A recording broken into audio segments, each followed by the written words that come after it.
हाथी घोड़ा पाल की जय कन्हैया लाल की। नमस्कार मित्रों, आप सभी का स्वागत है हमारे YouTube चैनल पर। कृष्ण जन्माष्टमी की आप सभी को हार्दिक शुभकामनाएं। आज हम कृष्ण जन्माष्टमी की कथा सुनाएंगे। आप हमारे चैनल पर नए हैं तो चैनल को सब्सक्राइब कीजिए, वीडियो को लाइक कीजिए, शेयर कीजिए। कृष्ण जन्माष्टमी की कथा। इंद्र ने कहा, हे मुनियों में श्रेष्ठ, सभी शास्त्रों के ज्ञाता, हे देव, व्रतों में उत्तम उस व्रत को बताएं जिस व्रत से मनुष्यों को मुक्ति लाभ प्राप्त हो तथा उस व्रत से प्राणियों को भोग व मोक्ष भी प्राप्त हो जाए। इंद्र की बातों को सुनकर नारद जी ने कहा, त्रेता युग के अंत में और द्वापर युग के प्रारंभ समय में निंदित कर्म को करने वाला कंस नाम का एक अत्यंत पापी दैत्य हुआ। उस दुष्ट व दुराचारी कंस की देवकी नाम की एक सुंदर बहन थी। देवकी के गर्भ से उत्पन्न 8वां पुत्र कंस का वध करेगा। नारद जी की बातें सुनकर इंद्र ने कहा, उस दुराचारी कंस की कथा का विस्तार पूर्वक वर्णन कीजिए। क्या यह संभव है कि देवकी के गर्भ से उत्पन्न 8वां पुत्र अपने मामा कंस की हत्या करेगा? इंद्र की संदेह भरी बातों को सुनकर नारद जी ने कहा, हे अदिति पुत्र इंद्र, एक समय की बात है। उस दुष्ट कंस ने एक ज्योतिषी से पूछा, मेरी मृत्यु किस प्रकार और किसके द्वारा होगी?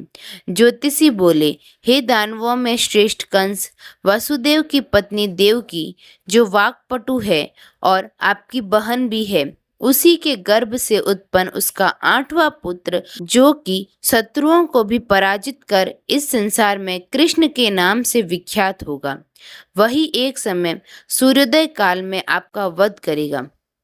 ज्योतिषी की बातों को सुनकर कंस ने कहा, हे देवज, अब आप यह बताएं कि देवकी का 8वां पुत्र किस माघ में किस दिन मेरा वध करेगा?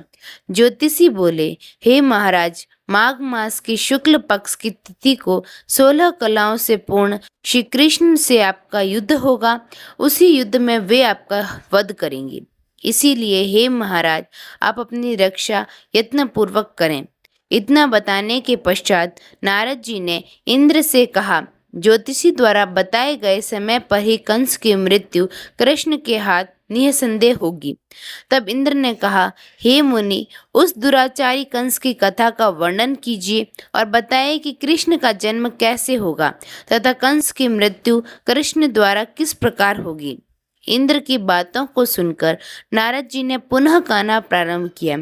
उस दुराचारी कंस ने अपने एक द्वारपाल से कहा, मेरी इस प्राणों से प्रिय बहन की पूर्ण सुरक्षा करना। द्वारपाल ने कहा, ऐसा ही होगा। कंस के जाने के पश्चात उसकी छोटी बहन दुखित होते हुए जल लेने के बहाने घड़ा लेकर तालाब पर गई। उस तालाब के किनारे एक वृक्ष के नीचे बैठकर देवकी रोने लगी। उसी समय एक सुंदर स्त्री जिसका नाम यशोदा था, उसने आकर देवकी से प्रिय वाणी में कहा, हे देवी, इस प्रकार तुम क्यों विलाप कर रही हो? अपने रोने का कारण मुझसे बताओ।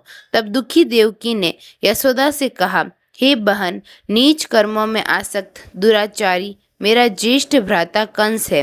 उस दुष्ट भ्राता ने मेरे कई पुत्रों का वध कर दिया। इस समय मेरे गर्भ में 8वां पुत्र है, वह इसका भी वध कर डालेगा, क्योंकि मेरे ज्येष्ठ भ्राता को यह भय है कि मेरे अष्टम पुत्र से उसकी मृत्यु अवश्य होगी। देवकी की बातें सुनकर यशोदा ने कहा, हे बहन, विलाप मत करो, मैं भी गर्भवती हूँ। यदि मुझे कन्या हुई तो तुम अपने पुत्र के बदले उस कन्या को ले लेना। इस प्रकार तुम्हारा पुत्र कंस के हाथों मारा नहीं जाएगा। तदंतर कंस ने अपने द्वारपाल से पूछा, देवकी कहाँ है? इस समय वह दिखाई नहीं दे रही। तब द्वारपाल ने कंस से नम्र वाणी में कहा, हे महाराज, आपकी बहन जल लेने तालाब पर गई हुई है। यह सुनते ही कंस क्रोधित हो उठा। उसने द्वारपाल को उसी स्थान पर जाने को कहा जहाँ वह गई हुई है। द्वारपाल की दृष्टि तालाब के पास देवकी पर पड़ी। तब उसने कहा कि आप किस कारण से यहाँ आई है? उसकी बातें सुनकर देवकी ने कहा कि मेरे घर में जल नहीं था, मैं जल लेने जलाशय पर आई हूँ। इसके पश्चात देवकी अपने घर की ओर चली गई। कंस ने पुनः द्वारपाल से कहा कि इस घर में मेरी बहन की तुम पूर्णतः रक्षा करो। अब कंस को इतना भय लगने लगा कि घर के भीतर दरवाजों में विशाल ताले बंद करवा दिए और दरवाजों के बाहर दैत्यों और राक्षसों को पहरेदारी के लिए नियुक्त कर दिया। कंस हर प्रकार से अपने प्राणों को बचाने के प्रयास कर रहा था। एक समय सिंह राशि के सूर्य में आकाश मंडल में जलाधारी मेघों में अपना प्रभुत्व स्थापित किया। भादो मास की कृष्ण पक्ष की अष्टमी तिथि को घनघोर अर्धरात्रि थी। उस समय चंद्रमा भी वृक्ष राशि में था। रोहिणी नक्षत्र बुधवार के दिन सौभाग्य योग से संयुक्त चंद्रमा के आधी रात में उदय होने पर आधी रात के उत्तर एक घड़ी जब हो जाए तो श्रुति श्रमति पूर्णालोक्त फल निसंदेह प्राप्त होता है। इस प्रकार बताते हुए नारद जी ने इंद्र से कहा, ऐसे विजय नामक शुभ मुहूर्त में श्री कृष्ण का जन्म हुआ और श्री कृष्ण के प्रभाव से ही उसी क्षण बंदी गृह के दरवाजे स्वयं खुल गए। द्वार पर पहरा देने वाले पहरेदार राक्षस सभी मूर्छित हो गए। देवकी ने उसी क्षण अपने पति वासुदेव से कहा, हे स्वामी, आप निद्रा का त्याग करें और मेरे इस पुत्र को गोकुल में ले जाएं। वहां इस पुत्र को नंद गोप की धर्म पत्नी यशोदा को दे दें। उस समय यमुना जी पूर्ण रूप से बाढ़ग्रस्त थी, किंतु जब वसुदेव बालक कृष्ण को सूप में लेकर यमुना जी को पार करने के लिए उतरे, उसी क्षण बालक के चरणों का स्पर्श होते ही यमुना जी अपने पूर्व स्थिर रूप में आ गई। किसी प्रकार वासुदेव जी गोकुल पहुंचे और नंद के घर में प्रवेश कर उन्होंने अपना पुत्र तत्काल उन्हें दे दिया और उसके बदले उनकी कन्या ले ली। वे तत्काल वहां से वापस आकर कंस के बंदी गृह में पहुंच गए। प्रातः काल जब सभी राक्षस पहरेदार निद्रा से जागे तो कंस ने द्वारपाल से पूछा कि अब देवकी के गर्भ से क्या हुआ, इस बात का पता लगाकर मुझे बताओ। द्वारपालों ने महाराज की आज्ञा को मानते हुए कारागार में जाकर देखा तो वहां देवकी की गोद में एक कन्या थी, जिसे द्वारपालों ने कंस को सूचित किया, किंतु कंस को तो उस कन्या से भय होने लगा। अतः वह स्वयं कारागार में गया और उसने देवकी की गोद से कन्या को झपट लिया और उसे एक पत्थर की चट्टान पर पटक दिया, किंतु वह कन्या विष्णु की माया से आकाश की ओर चली गई और अंतरिक्ष में जाकर विद्युत के रूप में परिणित हो गई। उसने आकाशवाणी कर कंस से कहा कि हे दुष्ट, तुझे मारने वाला गोकुल में नंद के घर में उत्पन्न हो चुका है और उसी से तेरी मृत्यु सुनिश्चित है। तेरा नाम तो वैष्णवी है। मैं संसार के कर्ता भगवान विष्णु की माया से उत्पन्न हुई हूँ। इतना कहकर वह स्वर्ग की ओर चली गई। उस आकाशवाणी को सुनकर कंस क्रोधित हो उठा। उसने नंद के घर में पूतना राक्षसी को कृष्ण का वध करने के लिए भेजा, किंतु जब वह राक्षसी कृष्ण को स्तनपान कराने लगी तो कृष्ण ने उसके स्तन से उसके प्राणों को खींच लिया और वह राक्षसी कृष्ण कृष्ण कहते हुए मृत्यु को प्राप्त हुई। जब कृष्ण को पूतना की मृत्यु का समाचार प्राप्त हुआ तो उसने कृष्ण का वध करने के लिए क्रमशः केशी नामक दैत्य को अश्व के रूप में, उसके पश्चात अरिष्ठ नामक दैत्य को बैल के रूप में भेजा, किंतु ये दोनों ही कृष्ण के हाथों मृत्यु को प्राप्त हुए। इसके पश्चात कंस ने कालख्या नामक दैत्य को कौवे के रूप में भेजा, किंतु वह भी कृष्ण के हाथों मारा गया। अपने बलवान राक्षसों की मृत्यु के आघात से कंस अत्यधिक भयभीत हो गया। उसने द्वारपालों को आज्ञा दी कि नंद को तत्काल मेरे समक्ष उपस्थित करो। द्वारपाल नंद को लेकर जब उपस्थित हुए तब कंस ने नंद से कहा कि यदि तुम्हें अपने प्राणों को बचाना है तो परिजात के पुष्प ले आओ, यदि नहीं तो ला पाए तो तुम्हारा वध निश्चित है। कंस की बातों को सुनकर नंद ने ऐसा ही होगा कहा और अपने घर की ओर चले गए। घर आकर उन्होंने संपूर्ण वृत्तांत अपनी पत्नी यशोदा को सुनाया, जिसे श्री कृष्ण भी सुन रहे थे। एक दिन श्री कृष्ण अपने मित्रों के साथ यमुना नदी के किनारे गेंद खेल रहे थे और अचानक स्वयं ने ही गेंद को यमुना में फेंक दिया। यमुना में गेंद फेंकने का मुख्य उद्देश्य यही था कि वे किसी प्रकार पारिजात पुष्प को ले आए। अतः वे कदम्ब के वृक्ष पर चढ़कर यमुना में कूद पड़े। कृष्ण के यमुना में कूदने का समाचार श्रीधर नामक गोपाल ने यशोदा को सुनाया। यह सुनकर यशोदा भागती हुई यमुना नदी के किनारे आ पहुंची और उसने यमुना नदी की प्रार्थना करते हुए कहा, हे यमुना, यदि मैं बालक को देखूंगी तो भाद्र मास की रोहिणी युक्त अष्टमी का व्रत अवश्य करूंगी, क्योंकि दया, दान, सज्जन प्राणी, ब्राह्मण कुल में जन्म, रोहिणी युक्त अष्टंगी, गंगाजल एकादशी, गया श्राद्ध और रोहिणी व्रत ये सभी दुर्लभ है। हजारों अश्वमेघ यज्ञ, सहस्त्रों राजसूय यज्ञ, दान, तीर्थ और व्रत करने से जो फल प्राप्त होता है वह सब कृष्णाष्टमी के व्रत को करने से प्राप्त हो जाता है। यह बात नारद जी ने इंद्र से कही। इंद्र ने कहा, हे मुनियों, मैं श्रेष्ठ नारद यमुना नदी में कूदने के बाद उस बाल रूपी कृष्ण ने पाताल में जाकर क्या किया, यह संपूर्ण वृत्तांत भी बताएं। नारद ने कहा, हे इंद्र, पाताल में उस बालक से नागराज की पत्नी ने कहा कि तुम यहाँ क्या कर रहे हो, कहाँ से आए हो और यहाँ आने का क्या प्रयोजन है। नाग पत्नी बोली, हे कृष्ण, तूने धुत कीड़ा की है जिसमें अपना समस्त धन हार गया है। यदि यह बात ठीक है तो कंकड़, मुकुट और मणियों का हार लेकर अपने घर से चले जाओ, क्योंकि इस समय मेरे स्वामी शयन कर रहे हैं। यदि वे उठ गए तो वे तुम्हारा भक्षण कर जाएंगे। नागपत्नी की बातें सुनकर कृष्ण ने कहा, हे कांते, मैं किस प्रयोजन से यहाँ आया हूँ वह वृत्तांत मैं तुम्हें बताता हूँ। समझ लो, मैं कालिया नाग के मस्तक को कंस के साथ धूत में हार चुका हूँ और वही लेने मैं यहाँ आया हूँ। बालक कृष्ण की इस बात को सुनकर नागपत्नी अत्यंत क्रोधित हो उठी और उस अपने सोए हुए पति को उठाते हुए उसने कहा, हे स्वामी, आपके घर यह शत्रु आया है, अतः आप इसका हनन कीजिए। अपनी स्वामिनी की बातों को सुनकर कालिया नाग निद्रावस्था में जाग पड़ा और बालक कृष्ण से युद्ध करने लगा। इस युद्ध में कृष्ण को मूर्छा आ गई। उसी मूर्छा को दूर करने के लिए उन्होंने गरुड़ का स्मरण किया। स्मरण होते ही गरुड़ वहां आ गए। श्री कृष्ण अब गरुड़ पर चढ़कर कालिया नाग से युद्ध करने लगे और उन्होंने कालिया नाग को युद्ध में पराजित कर दिया। अब कालिया नाग ने भली भांति जान लिया था कि मैं जिनसे युद्ध कर रहा हूँ वे भगवान विष्णु के अवतार श्री कृष्ण ही हैं। अतः उन्होंने कृष्ण के चरणों में साष्टांग प्रणाम किया और परिजात से उत्पन्न बहुत से पुष्पों को मुकुट में रखकर कृष्ण को भेंट किया। जब कृष्ण चलने को हुए तब कालिया नाग की पत्नी ने कहा, हे स्वामी, मैं कृष्ण को नहीं जान पाई। हे जनार्दन, मंत्र रहित, क्रिया रहित, भक्ति भाव रहित मेरी रक्षा कीजिए।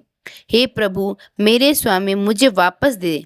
तब कृष्ण ने कहा, हे सर्पिणी, दैत्यों में जो सबसे बलवान है उस कंस के सामने मैं तेरे पति को ले जाकर छोड़ दूंगा, अन्यथा तुम अपने घर को चली जाओ।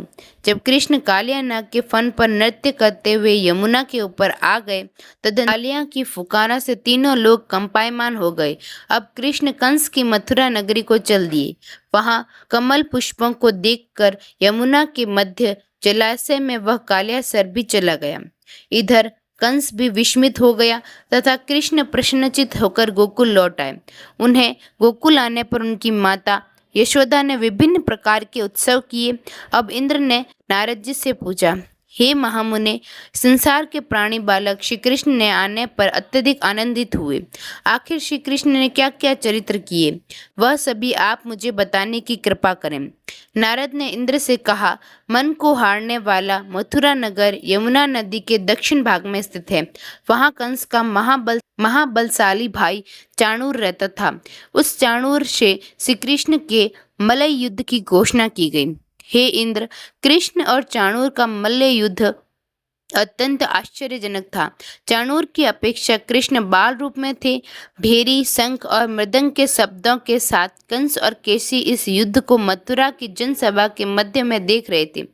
रंगशाला के अखवाड़े में चाणूर, मुष्टिक, सल, तोशल आदि बड़े बड़े भयंकर पहलवान दंगल के लिए प्रस्तुत थे। महाराज कंस अपने बड़े बड़े नागरिकों तथा मित्रों के साथ उच्च मंच पर विराजमान था। रंगशाला में प्रवेश करते ही श्री कृष्ण ने अनायास ही धनुष को अपने बाएं हाथ से उठा लिया। पलक झपकते ही सबके सामने उसकी डोरी चढ़ा दी थी तथा डोरी को ऐसे खींचा कि वह धनुष भयंकर शब्द करते हुए टूट गया। धनुष की रक्षा करने वाले सारे सैनिकों को दोनों भाइयों ने ही मार गिराया। कुल या पेड़ का वध कर श्री कृष्ण ने उसके दोनों दांतों को उखाड़ लिया और उससे महावत एवं अनेक दुष्टों का संहार किया। कुछ सैनिक भाग खड़े हुए और महाराज कृष्ण को सारी सूचनाएं दी तो कंस ने क्रोध से दांत पीसते हुए चाणूर और मुष्टिक को शीघ्र ही दोनों बालकों का वध करने के लिए इंगित किया। इतने में श्री कृष्ण एवं बलदेव अपने अंगों पर खून के कुछ छींटे धारण किए हुए हाथी के विशाल दांतों को अपने कंधे पर धारण कर सिंह शावक की भांति मुस्कुराते हुए अखाड़े के समीप पहुंचे। चाणूर और मुष्टिक ने उन दोनों भाइयों को मल्ल युद्ध के लिए ललकारा। नीति विचारक श्री कृष्ण ने अपने समान आयु वाले मल्लों से लड़ने की बात कही, किंतु चाणूर ने श्री कृष्ण को और मुष्टिक के बलराम जी को बड़े दर्प से महाराज कंस का मनोरंजन करने के लिए ललकारा। श्री कृष्ण बलराम तो ऐसे ही चाहते थे। इस प्रकार मल्लयुद्ध आरंभ हो गया। वहां पर बैठी हुई स्त्रियां उस अनीतिपूर्ण मल्लयुद्ध को देखकर वहां से उठकर चलने को उद्यत हो गई। श्री कृष्ण की रूप माधुरी का दर्शन कर कहने लगी, अहो सच पूछो तो ब्रज भूमि ही परम पवित्र और धन्य है। वहाँ परम पुरुषोत्तम मनुष्य के वेश में छिपकर रहते हैं।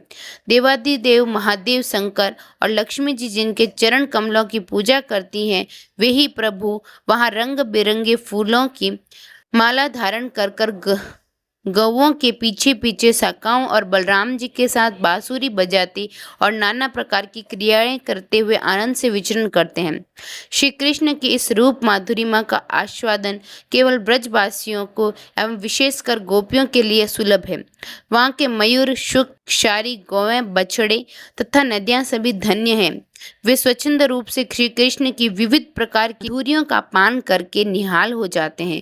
अभी वे ऐसी चर्चा कर रही थी कि श्री कृष्ण ने चाणूर और बलराम जी से मुट्टिक को पछाड़ कर उनका वध कर दिया। तदंतर कूट, शल, तोशल आदि भी मारे गए। इतने में कंस ने क्रोधित होकर श्री कृष्ण, बलदेव और नंद वासुदेव सबको बंदी बनाने के लिए आदेश दिया, किंतु सबको देखते ही देखते बड़े वेग से उछलकर श्री कृष्ण ने उसके मंच पर पहुंच गए और उसकी चोटी पकड़कर नीचे गिरा दिया तथा उसकी छाती के ऊपर कूद गए, जिससे उसके प्राण पखेरु उड़ गए। इस प्रकार सहज ही कंस मारा गया। श्री कृष्ण ने रंगशाला में अनुचरों के साथ कंस का उद्धार किया। कंस के पूजित शंकर जी इस रंग को देखकर कृत्य कृत्य हो गए, इसलिए उनका नाम श्रीरंगेश्वर हुआ। यह स्थान आज भी कृष्ण की इस रंगमयी लीला की पताका फहरा रहा है। श्रीमद् भागवत गीता के अनुसार तथा श्री विश्वनाथ चक्रवर्ती पाद के विचार से कंस का वध शिवरात्रि के दिन हुआ था, क्योंकि कंस ने अक्रूर को एकादशी की रात अपने घर बुलाया था तथा उसे मंत्रणा की थी। श्री कृष्ण ने अपने पैरों को चाणूर के गले में फंसाकर उसका वध कर दिया। चाणूर की मृत्यु के पश्चात उनका मल्लयुद्ध केसी के साथ हुआ। हे इंद्र, उसी क्षण श्री कृष्ण ने गरुड़, बलराम तथा सुदर्शन चक्र का ध्यान किया, जिसके परिणाम स्वरूप बलदेव जी सुदर्शन चक्र लेकर गरुड़ पर आरूढ़ होकर आए। उन्हें आता देख बालक कृष्ण ने सुदर्शन चक्र को उनसे लेकर स्वयं गरुड़ की पीठ पर बैठकर न जाने कितने ही राक्षसों और दैत्यों का वध कर दिया, कितनों के शरीर अंग भंग कर दिए। इस युद्ध में श्री कृष्ण और बलदेव ने असंख्य दैत्यों का वध किया। बलराम जी ने अपने आयुध शस्त्र हल से और कृष्ण के सुदर्शन चक्र से माघ मास की शुक्ल पक्ष की सप्तमी को विशाल दैत्यों के समूह का सर्वनाश किया। जब अंत में केवल दुराचारी कंस ही बच गया तो कृष्ण ने कहा, हे दुष्ट, अधर्मी, दुराचारी, अब मैं इस महायुद्ध स्थल पर तुझसे युद्ध कर तेरा वध कर इस संसार को तुझसे मुक्त कराऊंगा। यह कहते हुए श्री कृष्ण ने उसके केसों को पकड़ लिया और कंस को घुमाकर पृथ्वी पर पटक दिया, जिससे वह मृत्यु को प्राप्त हुआ। कंस के मरने पर देवताओं ने शंख घोष व पुष्प वृष्टि की। वहां उपस्थित समुदाय श्री कृष्ण की जय जयकार कर रहा था। कंस की मृत्यु पर नंद देव की, वासुदेव, यशोदा और इस संसार के सभी प्राणियों ने हर्ष पर्व मनाया। जो व्यक्ति जन्माष्टमी के व्रत करता है वह ऐश्वर्य और मुक्ति को प्राप्त करता है। आयु, कीर्ति, यश, लाभ, पुत्र व पौत्र को प्राप्त कर इसी जन्म में सभी प्रकार के सुखों को भोग कर अंत में मोक्ष को प्राप्त करता है। जो मनुष्य भक्ति भाव से श्री कृष्ण की कथा को सुनते हैं उनके समस्त पाप नष्ट हो जाते हैं, वे उत्तम गति को प्राप्त करते हैं। बोले श्री कन्हैया लाल की जय। धन्यवाद। आप हमारे चैनल पर नए हैं तो चैनल को सब्सक्राइब कीजिए। आपको जानकारी अच्छी लगी है तो वीडियो को शेयर कीजिए। धन्यवाद।